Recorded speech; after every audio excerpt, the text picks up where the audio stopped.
prajem všetkým pekný deň, vítam vás a dnes si ukážeme pár cvikov, ktoré nám pomôžu zbaviť sa našej druhej brady. Začneme krúživým pohybom otvárať hrudnú časť, lebo jednou z príčin, prečo sa nám vytvára druhá brada, je skrátené svalstvo hrudníka.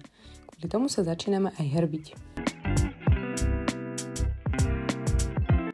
Najprv krúžime do jednej strany a potom vymeníme a krúžime do druhej.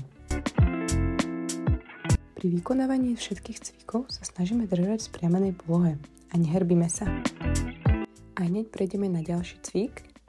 Teraz potrebujeme maximálne spojiť lopatky vzadu, aby sa nám natiahla hrudná časť. Nezadržiavame dých a hlboko dýchame, aby sa nám dobre prekysloval organizmus. Ďalšia príčina, prečo máme druhú bradu, sú skrátené naše krčné svaly. Je potrebné ich poriadne ponaťahovať a rozhýbať. Pravou rukou naťahujeme bezbolestne hlavu do boku. Ľavú ruku a ramena ťaháme dole. A cítime, ako sa nám naťahujú trapezy, ramena a krk. Najprv urobíme jednu stranu, nádych, výdych a vymeníme. Každý pohyb je jemný a pomalý, aby nás nikde neseklo.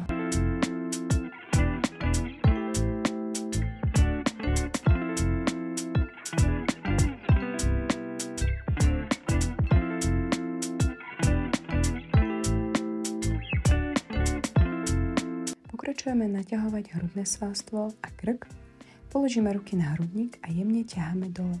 Krk posunieme dopredu a vytlačíme sánku dopredu. Musíte cítiť, ako sa nám dobre naťahuje oblasť druhej brady a krk. Pre lepší efekt môžete podvihnúť bradu hore. Chvíľku držíme a uvoľníme. Spolu zopakujeme niekoľkokrát.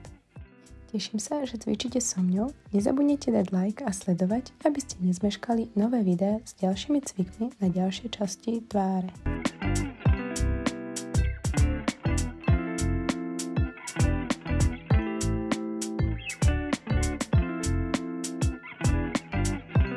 Super, a prejdeme na ďalší cvik.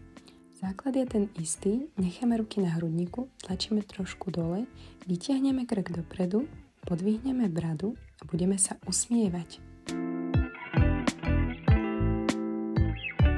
V polohe s úsmevom na chvíľku zastavíme a držíme.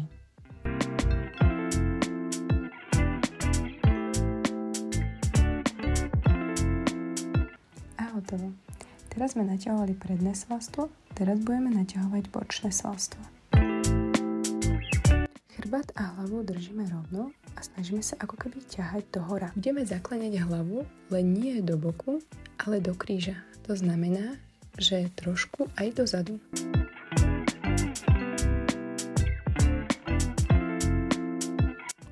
Tým, že držíme celý čas rovný chrbát a ťaháme dole ramena, tak sa nám naťahuje nielen hrudná časť a krk, ale aj trapézy. Neponáhľame sa, robíme všetko pomaly, v strede zastavíme a pokračujeme. Hotovo. Teraz prejdeme hneď na ďalší cvik. Základ zostáva ten istý, len teraz budeme naťahovať pery dopredu tak, ako keby chceme niekoho poboskať.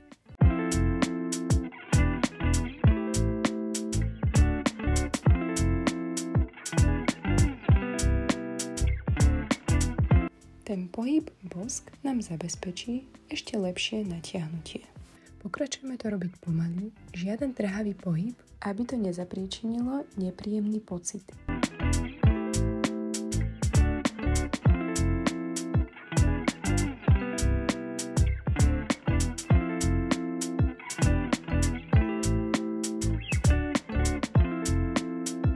Dúfam, že aj vy cítite to silné natiahnutie ako ja. Ešte chvíľočku a ukončíme naše dnešné naťahovanie.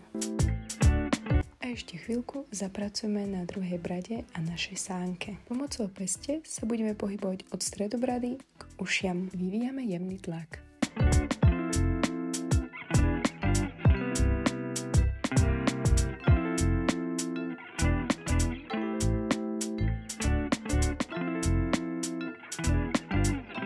Pokračujeme vykonávať ten istý pohyb, len teraz v peste zameníme za palce. Takisto sa pohybujeme od stredu brady k ušiam a vyvíjame jemný tlak. Týmto pohybom aj zviditeľňujeme náš oval tváre. Týmto cvikom neskončíme Hlboký nádych, výdych a musíme uvoľniť tú časť, s ktorou sme teraz cvičili. Pohybom z hora dole budeme naťahovať krk a takisto zo stredu dozadu. Už nemusíme vyvíjať žiaden tlak a byť v napätí. Iba sa pochválime za výbornú vykonanú prácu. Nezabudajte veľa piť, lebo faceliftingom vždy pomôžete naštartovať svoju lymfatickú sústavu. Ďakujem, že ste si odcvičili spolu so mnou. Daj like, sleduj ma, aby si nezmeškal nové videá.